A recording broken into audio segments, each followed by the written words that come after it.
শাকিব খানের সঙ্গে নতুন মুভির শুটিং চলতেছে সুমাইয়া রিমুর। সুমাইয়া রিমু দেখুন কিভাবে শুটিং করে। তিনি বলেছে শাকিব খানের সঙ্গে শুটিং করে নাকি তার অনেক ভালো লাগছে। তিনি আরও বাজে বাজে ধরনের কথা বলেছে। শাকিব খান তো তার ক্রাশ সেই আগের থেকেই। এখন নাকি শাকিব খানের সঙ্গে অভিনয় করে তার কেমন কেমন লাগতেছে। তিনি প্রকাশ্যে কি জানালেন চলুন দেখা যাক। তিনি বললেন, শাকিব খানের সঙ্গে আমার সিনেমার অভিনয় করে আমার শরীরের লোম দাঁড়ায় গেছে। কেমন বর্ণনা দিলেন সুমাইয়া রিমু।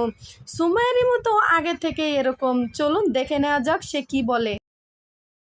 পশম দাঁড়ায় গেছে, মানে এত বাজে একটা অবস্থা, মাই গড। বলতে না বলতেই তাকে দেখা গেল এক রুমে। শাকিব খান তাকে অনেকগুলো টাকার বান্ডিল দিয়েছে।